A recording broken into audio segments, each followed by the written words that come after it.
안녕하세요. 만나서 반갑습니다. 역사가 김영준입니다. 병법사 제5부 전인민의 군대화 양인개병제라는 주제를 가지고 오늘 여러분과 함께 할 겁니다. 지난 시간에 한 4시간에 걸쳐가지고 이제 북이탈리아의 상황에 대해서 한번 설명을 했는데요. 오늘 시간에는 조선 쪽으로 넘어갈 거예요. 그래서 일단은 북이탈리아의 상황과 조선의 상황이 어떻게 좀 차이가 나는지 그 부분을 좀 비교를 하면서 본격적인 조선시대 이야기, 특히 양인 개병제에 대한 이야기를 한번 같이 다뤄보는 시간을 갖도록 하겠습니다. 우리가 지난 시간까지 다뤘던 내용이 15세기 북이탈리아 도시국가들을 중심으로 한번 이야기를 다뤄봤었죠. 자, 그래서 지난 시간에 했던 이야기들 쭉 정리를 하면서 이제 다시 또 새롭게 조선시대로 넘어오게 될 건데요. 제가 동서양을 서로 비교 사학을 한다고 했어요. 그래서 15세기에 유럽의 군사적 상황이 어땠는지를 이미 한번 다뤘기 때문에 여기에 대비해서 15세기에 조선의 군사적 상황은 어떤 것인가 그 이야기를 한번 다뤄볼까 합니다. 그래서 오늘 이 시간에 다루게 될 내용은요. 주로 시기가 언제냐면은 조선의 개국 초기라고 보시면 돼요. 처음에 조선이라는 나라가 만들어져서 태종, 세종, 세주에 걸쳐가지고 계속 조선이라는 나라 체제가 완성이 되는 과정 속에 일어났던 군사적 상황이라는 거죠. 그렇게 해서 경국대전 이전의 시기가 오늘의 주요 배경이 될 것이다 라고 이렇게 미리 좀 시기를 설정을 해드리도록 하겠습니다. 우리가 이제 4시간에 걸쳐가지고 4개 파트에 걸쳐서 서양의 군사적 환경을 좀 한번 설명을 드렸죠. 15세기 북이탈리아 도시국가들을 배경으로 했는데 그 중에서 대표적인 도시 2개, 하나는 베네치아, 하나는 피렌체라고 했습니다. 그래서 베네치아하고 피렌체의 경우 이 용병이라는 제도를 어떤 식으로 활용을 했는가? 베네치아의 경우에는 굉장히 이제 상업적인 마인드를 가지고서 이 용병들을 어떻게 해서든 통제를 하려고 그랬어요. 우리가 이거는 현실이다. 받아들일 수밖에 없다. 다시 옛날로 돌아가는 게 안 되니까 어떻게 하자. 현실을 받아들여서 우리 스스로가 변화를 하자. 그렇게 해서 용병에 대한 통제권을 장악함으로써 상비군 체제가 완성이 됐다고 했었죠. 자, 그에 비해서 마키아벨리, 피렌체의 대표적인 정치 사상가였던 마키아벨리는 어떤 생각을 했냐면은 문제가 발생했으면은 문제가 발생하기 이전으로 돌아가자는 거예요. 그러니까 우리의 FM이 원래 뭐였냐? 그 이전으로 돌아가서 그 이전에 FM을 다시 복구시키자라는 거죠. 그렇게 해서 시민 민병군을 다시 조직하자라고 주장했던 사람이 마키아벨리였습니다. 사실 제가 이거 진행을 하면서 꼭 강조드리고 싶은 게 뭐냐면요. 베네치아 사람들이 맞았다, 마키아벨리가 맞았다. 저는 이런 얘기를 하고 싶은 건 아니에요. 어떤 얘기를 하고 싶은 거냐면은 어떤 문제가 생겼고 어떤 상황이 발생했을 때 왜 베네치아 상인들은 이런 결정을 내렸고 마키아벨리는 왜 이런 주장을 했는가. 그 얘기를 갖다가 한번 해보면서 이면에 어떠한 것들이 작용을 했는가. 이런 얘기를 좀 다뤄보자는 겁니다. 그래서 저는 어떤 인물에 대해서 옳고 그름, 선악, 분별 이런 걸 얘기하자는 취지가 아니라 왜 그 환경에 처했던 사람들이 그 문제를 봉착했던 사람들이 왜 그런 선택을 할 수밖에 없었는가 그 이면을 들여다보자는 거죠. 그게 역사가가 갖춰야 될 통찰력이거든요. 자, 그래서 조선으로 넘어오게 될 건데 그럼 조선을 하면은 어떤 사상을 가진 나라냐? 다들 아시죠, 그죠? 바로 성리학. 근데 성리학에 대해서 좀 오해가 있어요. 어떤 오해가 있냐면은 성리학 하면은 고리타분한 사상, 그 다음에 또 뭔가 앞뒤가 꽉 막힌 사람들, 시대에 뒤처진 사람들, 되게 보수적이다.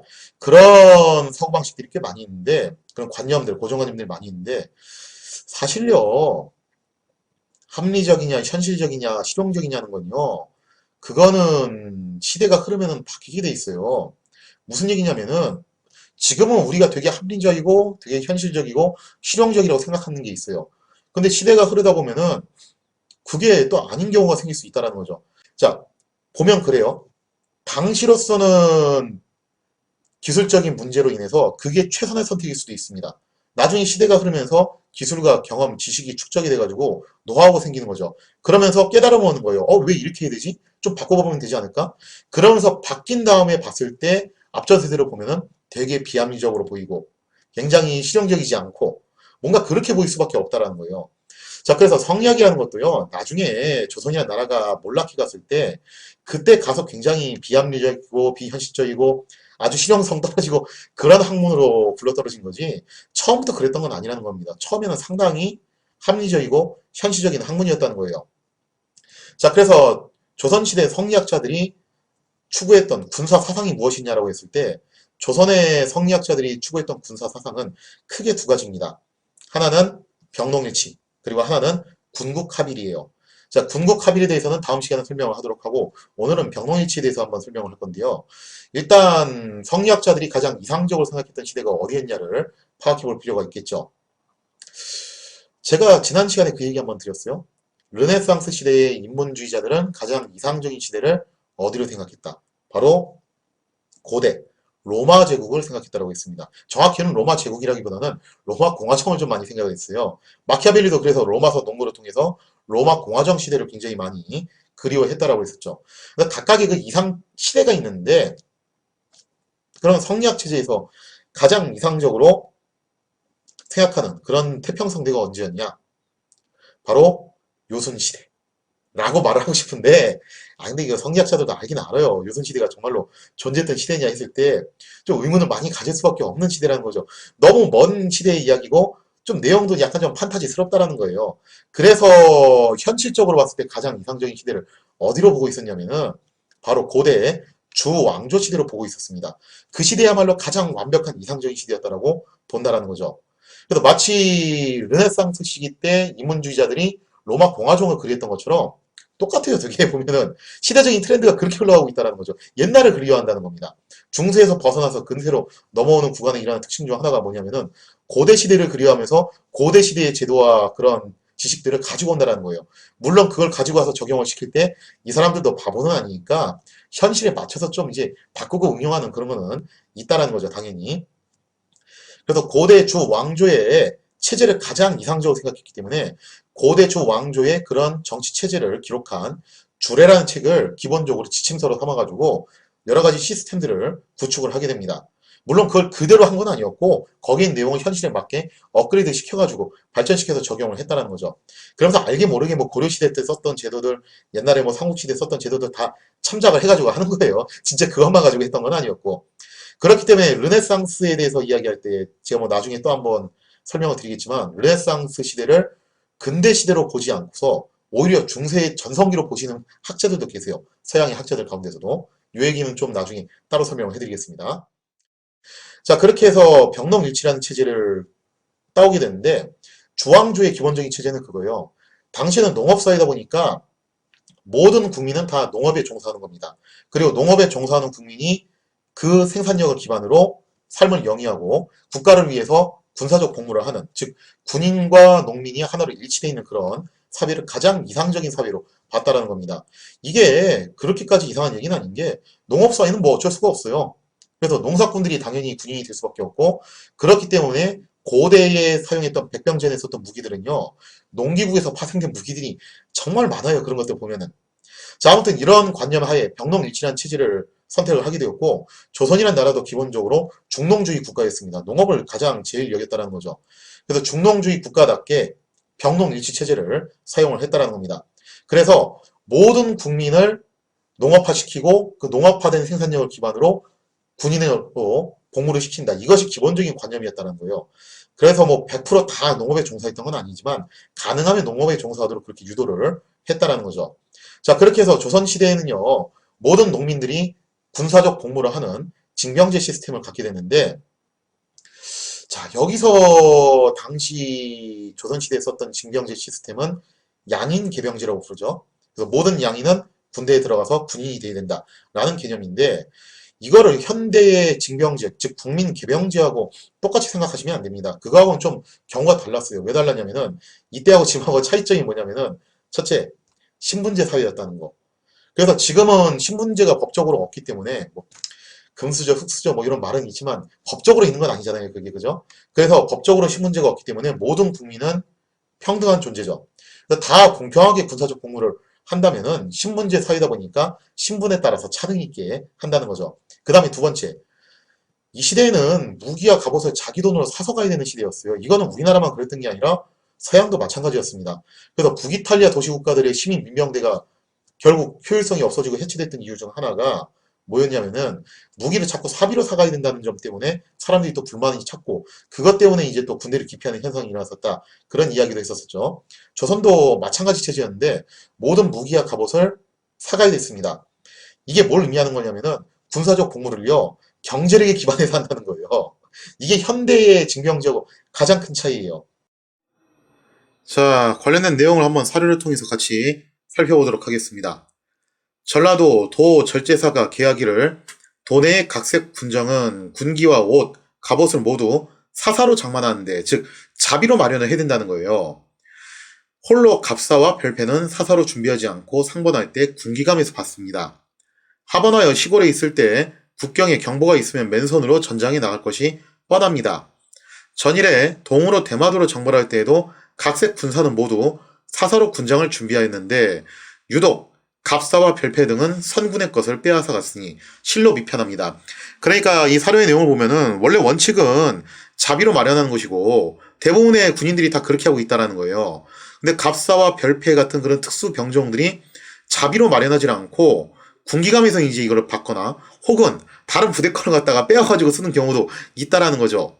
무슨 뭐 얘들은 완장찼냐 이거예요. 왜 얘들만 이렇게 특별하게 해야 되냐. 그러지 말고 얘들도 다 사비로 마련해야 되는 거 아니냐. 그런 비판이 나왔어요. 그러니까 이 문구의 이제 핵심은 뭐냐면은 결국 조선 전기의 군인들은 무기와 갑옷을 자비로 마련을 해야 됐다는 거죠. 따라서 당연히 군사 복무가 가능한 사람들도 어떤 사람들이었냐면은 이런 무기와 갑옷을 자비로 마련할 수 있을 정도의 재력을 갖춘 사람, 그런 사람들이 군사 복무에 해당이 된다라고 볼 수가 있겠습니다. 그 다음에 또 차이가 되는 게 뭐냐면은 현대의 징병제는 2년이면 2년, 뭐 1년 8개월이면 1년 8개월 이런 식으로 아예 붙박이식으로 하는 거라면은 이 시대는 좀 그렇게 하는 게 힘들었고 로케이션 근무 방식을 썼습니다. 그래서 징병의 대상이 되는 나이도요 굉장히 길었어요. 로테이션 방식이기 때문에 16에서 59세까지 굉장히 길죠, 그죠? 그 구간의 사람들 그 중에서도 누구만 해당이 됐냐면 양인만. 여기서 참 미묘한 얘기가 나오는 건데 그럼 조선 사람이 예를 들어서 뭐 한 500만 명쯤 있다고 칠게요. 근데 그 중에서 노비가 한 100만 명쯤 된다고 치겠습니다. 그러면은 그 노비는 사람이냐라면 사람으로 본 게 아니라 재산 목록으로 취급을 했어요. 그래서 양인 개병제를 통해서 알 수 있는 게 뭐냐면은 조선 시대에 하나의 이제 공민권을 갖고 있는 그런 국민의 개념으로 볼 수 있는 존재를 누구로 봤냐라고 했을 때 바로 양인 계층으로 봤다라는 거죠. 쉽게 말하면 양인 개병제는 이런 의미예요. 양인들한테 의무가 주어지는 만큼 권리도 주겠다는 겁니다. 반대로 천민들한테는 너네는 의무도 없지만 동시에 권리도 없다. 그렇게 얘기를 하는 거죠. 그럼 여기서 양인은 어디서부터 어디까지가 양인이냐? 뭐 국사 시간에 공부해 보신 분들은 다 아실 것이에요. 양반, 중인, 상민 여기까지가 양인입니다. 자 그렇기 때문에 법적으로는 양반도 당연히 군대 가는 거였습니다. 법적으로 가는 거였고 양반에서 중인, 상민까지 전부 다 군대를 가는 그런 체제가 양인 개병제였다는 거죠. 그 다음에 천민의 경우에도 잡색군이라고 해가지고 따로 명부를 파악을 했었어요. 이게 정말 무서운 게 뭐냐면은 조선이라는 나라가 국민에 대한 통치력과 행정력을 어디까지 장악했냐라고 했을 때 정식으로 국민권을 갖고 있지 않은 즉 시민권이 없는 그런 존재들조차도 전부 다 파악을 하려고 했다라는 겁니다. 자 그래서 이런 강력한 행정력과 통치력을 가지고서 중앙 집권화를 추구했던 나라가 바로 조선이라고 볼 수가 있겠죠. 그래서 사실상 모든 사람들을 유사시에 전쟁에 동원할 수 있다는 거죠. 전 인민의 군대야. 이게 진짜 조선시대의 성리학자들이 추구했던 가장 이상적인 군사 시스템이었다고 볼 수 있습니다. 자 그러면은 이렇게 양인 개병제라는 징병제를 통해서 군역 제도를 갖다가 마련을 했는데 그 안에 크게 군부대가 어떻게 구성이 되냐면요. 크게 세 가지로 나눌 수 있어요. 첫째, 중앙의 가장 최정예병이라고 할 수 있는 갑사. 그 다음에 두 번째, 정군. 그리고 세 번째, 보인입니다. 이렇게 세 가지로 나눌 수 있는데 각각의 등급에 대해서 좀 설명을 해드릴게요. 먼저 갑사. 갑사 같은 경우는 중앙의 가장 최정예 병력입니다. 그래서 조선의 핵심 전력이라고 볼 수 있는데 이 갑사는요 조금 이제 애매한 포지션인 게 뭐냐면은 약간 중세시대의 기사하고 상당히 유사한 사람들이에요. 근데 중세시대의 기사들을 어떻게 한 거냐면은 관료제 체제 안으로 집어넣은 겁니다. 이게 뭐 서양에서도 비슷한 게 있어요. 칙령중대라고 비슷한 시기에 만들어졌던 부대가 있는데 그 얘기는 제가 나중에 또 따로 설명을 해드릴게요. 그런 움직임 변화들이 조선에서도 일어나게 되는데 이 기사들을 관료체제 안으로 편입시켜서 만든 상비군의 성격을 갖고 있는 게 바로 갑사라고 볼 수 있습니다. 이 갑사의 기원을 보자면요. 처음에는 이성계의 사병 조직에서 시작을 했어요. 이성계가 동북면에 군벌로 있었을 때 가별초라고 해가지고 나름의 사병 조직이 있었죠. 처음에 그 사병의 숫자가 대략 한 2,000명 정도 됐다라고 합니다. 그래서 조선이 개국했을 때의 갑사의 숫자도 2,000명이었는데 이게 문제가 생겼죠. 어떤 문제가 생겼냐면은 갑사에 대한 그 군사적 지휘권을 이성계가 자기 아들들한테 잘라가지고 나눠줬어요. 그랬더니 아들들이 이거 가지고 뭐 했냐면은 왕자의 난을 일으켰다는 거죠. 그리고 결국 누가 왕이 됐냐면은 태종 이방원이 왕이 되었다는 겁니다. 자, 그래서 이방원이 왕이 되고 난 다음에 왜 그렇잖아요, 그죠? 화장실 들어갈 때 다르고 나올 때 다르다고 자기가 이 사병들 힘을 빌려가지고 왕이 됐는데 왕이 되니까 이 사병들 존재가 껄끄러운 거죠. 그래서 이거를 싹 다 정리를 해버립니다. 정리를 했는데 그렇다고 해서 사병이 다 민간으로 돌아간 게 아니라 정확하게는 해체시키고 다시 편입시켰다라고 보시면 돼요. 즉 해편됐다라고 보시는 게 좀 정확한 표현이죠. 그래서 이때 당시 갑사를 일단 해체시켰다가 다시 재편시켰는데 여기서 중요한 게 뭐냐면은 지휘권을 이전시킨 거예요. 옛날에는 일개 개인이 지휘권을 갖고 있었어요. 왕자들이나 공신들이 그 지휘권을 갖고 있었다는 거죠. 근데 그거를 다 삼군부로 옮겨버리면서 국가의 군대로 탈바꿈시켰다는 겁니다. 그래서 태조에서 정종 시기의 갑사라고 보면은 기본적으로 국가의 군대라기보다는 약간 사병적인 요소가 강한 군대였고요. 태종 시기부터 정식으로 갑사는 국가의 군대로 아예 관료제 체제 안으로 편입이 됩니다. 그래서 얘들이 어떻게 보면 기사 계급인데 관료제의 체제 안에 들어가 있는 그런 형태의 기사 계급이라고 볼 수가 있겠죠. 좀 되게 과도기 형태의 군대라고 보시면 돼요. 자, 그렇게 해서 태종 때에 갑사의 숫자가 약 한 3,000명 정도가 다시 또 이제 재편성이 되고, 이 숫자가 좀 늘어나서 세종 때는 6,000명, 그리고 성종 때 가면은 15,000명까지 들어갑니다. 바로 이 병력이 핵심 전력이라고 볼 수 있다는 거죠. 자, 그러면 갑사라는 것은 어떤 식으로 뽑는 병가냐라고 보면요. 일단 갑사의 대우를 봐야 되겠죠? 자, 갑사의 대우를 보면은, 갑사라는 그 병가는요, 기본적으로 공무원 등급으로 쳤을 때, 이거 관료제로 편입됐다고 그랬어요. 그래서 공무원 등급으로 봤을 때, 당시 5품에서 8품의 대우를 받았던, 상당히 괜찮은 대우를 받았어요.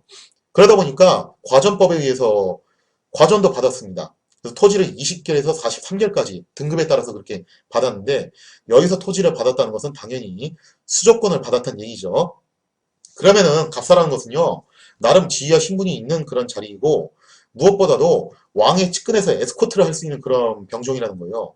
그러다 보니까 왕의 눈에 띄기만 하면 어떻게 되는 겁니까? 출세할 수 있죠. 그래서 갑사라는 것은 일종의 출세 코스였어요. 그러다 보니까 조선시대의 갑사에 대한 인기는 하늘에 찔렀다는 겁니다. 적어도 성종 때까지는 그랬어요. 그래서 갑사 출신으로 나중에 대박이 터졌던 인물이 누구였냐면은 유명한 사람이죠, 그죠? 나중에 이제 성종 때 등장했던 유명한 훈구파 권신, 바로 유자광. 이 사람이 갑사 출신입니다. 그래서 갑사라는 것은 서로 되고 싶어 했던 그런 꿈의 직종이었는데 당연히 아무나 하면 안 되죠. 그래서 갑사를 선발하는 그 기준은 뭐였냐면은 무관하고의 차이는 이거예요. 무관은 무과 시험을 보고 갑사는 취재를 보게 되는데 양자의 차이는 뭐냐면은 무관은 당연히 이제 무예 시험도 봐야 되지만 무슨 시험도 봐야 되냐면은 병법서도 공부를 해야 돼요. 그에 비해서 갑사 같은 경우는 병법서까지는 아니고 진짜 무예만 딱 보는 그런 취재만 가지고서 선발을 하는 그런 보직이었다는 거죠. 그래서 어느 정도 기본 소양을 갖고 있는 사람이 올라오게끔 그렇게 만든 제도고요. 자, 그 다음에 갑사의 신분. 그럼 갑사는 주로 어떤 사람들이 들어갔냐? 법적으로는 양인이면 다 됐어요.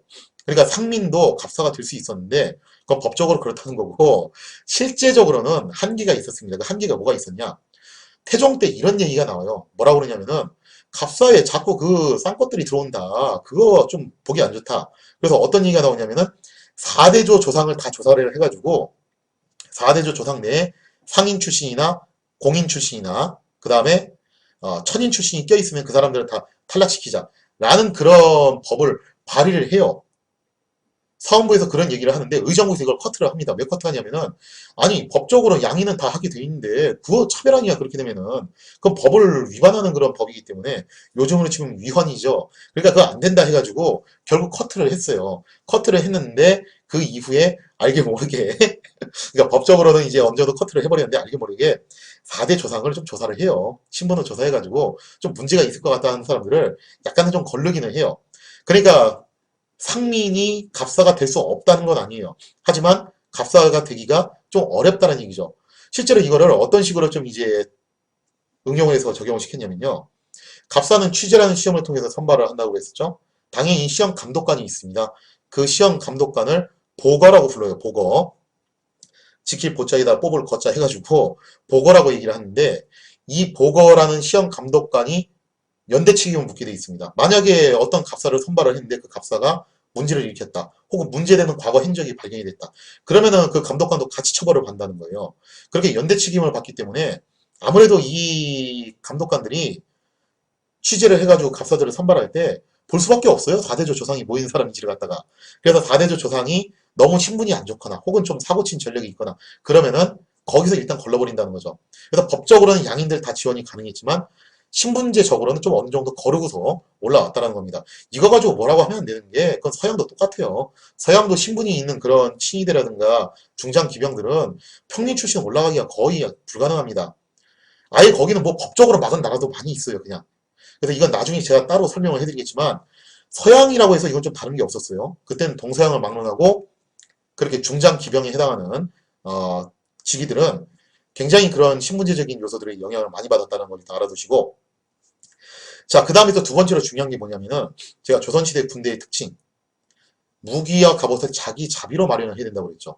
갑사라는 것은 중장기병이에요. 그렇기 때문에 스스로 전투용 말, 그 다음에 진말, 수송용 말을 또 따로 가져가야 돼요. 이게 말 종류가 달라요 또. 그 다음에 군장, 무기와 갑옷, 그리고 이거 나를 종자도 있어야 돼요. 서양의 기사하고 정말 똑같은데 이런 거를 국가가 지급해주는 게 아니라 사비로 마련하는 겁니다. 그러면 어차피 상민은 여기 못 들어가는 거예요. 즉 상민 중에서 여기 들어갈 수 있는 사람들은 정말 부유한 사람, 그런 사람들이나 여기 들어가는 거지. 일반적인 사람들은 내가 운동 좀 하고 싸움 좀 한다고 거기 들어갈 수 있는 게 아니라는 거죠. 그래서 법적으로는 양인들이 다 들어간다고 하지만 현실적으로는 결국 양반이나 부유층밖에 들어갈 수가 없는 그런 자리였다는 겁니다. 실제로 조선시대에 아예 그냥 법적으로 못을 박아요. 뭐라고 못을 박냐면은 우회적으로 이렇게 또 막아버리는 건데 양인이면 다 된다고 말을 해놓고서 또 이렇게 얘기하는 거죠. 단 여기 들어올 수 있는 양인은 어떤 양인밖에 없다. 노비는 적어도 5에서 6명 정도는 부려야 되고 그 다음에 토지도 5에서 6개월 정도는 갖고 있어야 된다. 그 정도는 있어야지 여기 들어올 수 있다라고 그렇게 못을 박아버렸다는 거죠. 이렇게 못을 박은 이유가 또 있어요. 어떤 이유가 있냐면은 자 일단 갑사라는 것이 처음에 금료병으로 시작을 합니다. 근데 금료병으로 시작을 했는데 어떤 식으로 시작을 하냐면요. 제가 태종 때 갑사가 3,000명 정도로 이제 재편이 됐다고 했었죠. 이런 식으로 하는 거예요. 1,000명씩 세계조로 잘라가지고 1년씩 로테이션으로 돌아가는 겁니다. 그런 방식을 쓰게 되는데 이걸 뭐라고 얘기하냐면은 우리나라에서는 번상제라고 얘기를 합니다. 그러니까 이렇게 되는 거죠. 제가 갑사예요. 2018년대는 갑사로서 복무를 했습니다. 복무하고 난 다음에 2019년이 되면은 저는 집에 가는 거예요. 집에 가서 쉬었다가 다시 또 오는 겁니다. 그리고 집에 가서 쉴 때는 월급이 또 안 나와. 그런 식으로 이제 가는 방식이기 때문에 애초에 갑사는요. 그 월급이 자기 생활비가 아니에요. 정확하게는. 그 월급은 어디까지나 보너스 개념이고 자기 생활비가 따로 마련이 돼 있어야 되는 사람들이에요. 즉 생계 자체가 완전히 구비가 된 상태에서 자비로 무기와 갑옷도 마련이 가능해야 되고 그 다음에 정부에서 주는 돈은 그냥 용돈 정도로 생각하는 그런 사람들이 갑사로 들어간다는 겁니다. 당연히 사회적으로 특권층이 들어갈 수밖에 없다는 거죠. 그래서 여기 들어가는 사람들은 지체 높은 양반들이거나 혹은 좀 돈이 정말 많은 사람이거나 그게 아니면은 향촌 사이에서 좀 이제 완장 좀 차고 다니는 사람들 있죠, 그죠? 그런 사람들이에요. 그래서 조선 전기의 사회적인 문제 중 하나가 뭐냐면은 이 갑사들이 중앙에서 복무를 하고 난 다음에 이제 쉴 때가 돼가지고 내려왔어요. 고향으로 돌아왔어요. 고향으로 돌아오면은 심심하잖아, 이 사람들. 그죠? 심심하고 또 원래 있는 사람들이니까.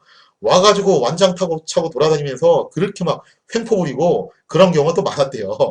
그러니까 그만큼 갑사라는 것은 신분이 있는 사람들이 들어가는 직종이었다는 거죠. 자, 그러면 조선시대의 핵심 전력인 갑사는 이런 식으로 구성이 됐다면은 그럼 일반 병은 어떻게 구성이 되었을까 했을 때 크게 정군과 보인으로 구성이 되어 있었습니다. 자, 여기서 하나 퀴즈. 정군은 실제로 현역으로 뛰는 사람이고 보인은 재정적으로 지원해주는 사람이 보인인데 과연 조선시대의 정군은 가난한 사람이 들어갔을까요? 아니면 돈 있는 사람이 들어갔을까요? 제가 다시 강조드리지만 조선의 성리학이 나중에 말기적인 현상이 일어났을 때 그때 문제가 됐던 거지 처음엔 되게 건전하게 갔을 때는 정말 건전하게 시작을 해요. 그래서 조선시대 성리학의 기본적인 특징이 뭐냐면은 바로 노블리스 오블리주. 있는 사람이 앞장서라는 거예요. 근데 이거는 성리학만 그랬던 게 아니라 중세시대의 기사도라든가 그 다음에 일본의 사무라이라든가 다 마찬가지예요. 즉 힘 있는 자가 힘 없는 자를 보호해줘야 된다. 이런 관념에서 시작을 했다는 거죠. 왜냐면은 이게 사회 지도층이라는 게 그렇거든요. 옛날 사람들도 바보가 아니에요. 옛날 사람들이 뭐 도덕적이고 정의롭고 올바라서 이런 생각을 한 게 아니라 이것도 일종의 생존의 비결인데 제가 특권층이에요. 제가 지배층이라고 칠게요. 근데 의무는 하나도 안 하고 막 받아먹는 것만 받아먹으려고 하면은 그 누가 좋아하겠냐고요. 밑에서 들고 일어난다는 거죠.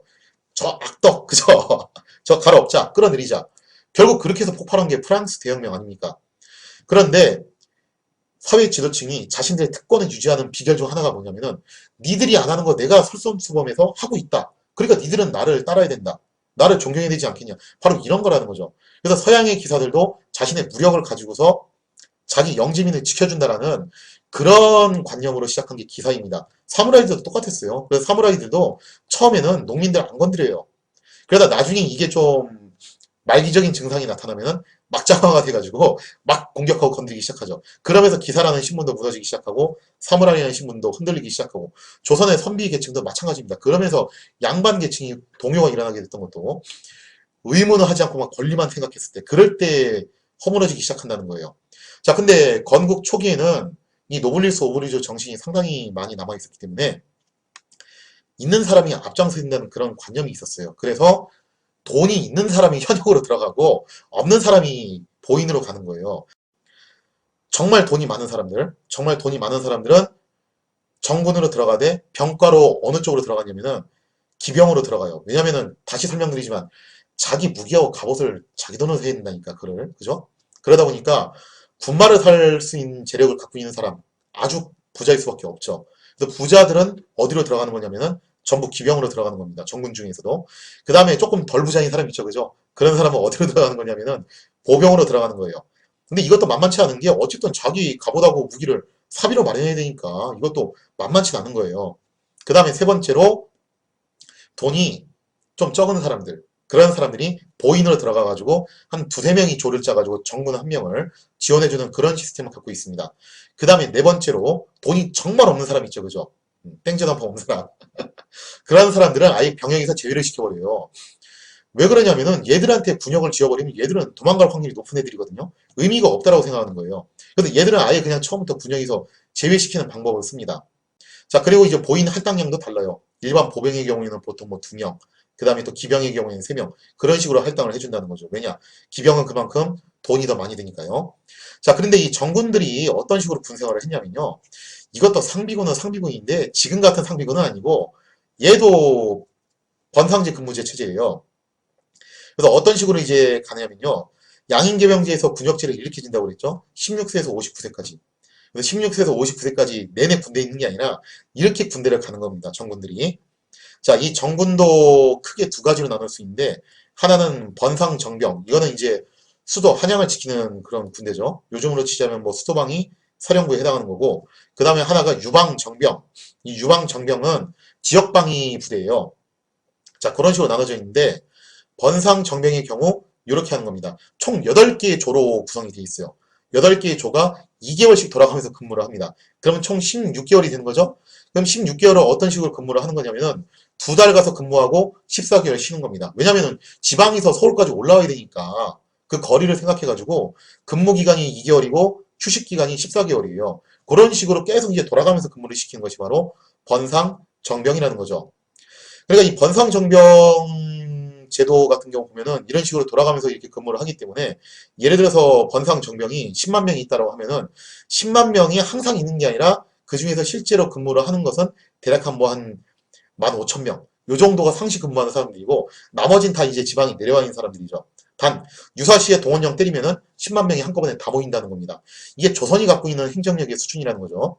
자, 아무튼 이게 번상정병이고 유방정병의 경우에는 지역방위를 하는 부대죠. 그러니까 자기가 살고 있는 거주지에서 아주 멀리까지 가는 건 아니기 때문에 4계조로 운영을 합니다. 4계조로 운영을 하고 1개월 근무하고 3개월 쉬고 1개월 근무하고 3개월 쉬고 이런 식으로 교대를 하는 방식이었다는 겁니다.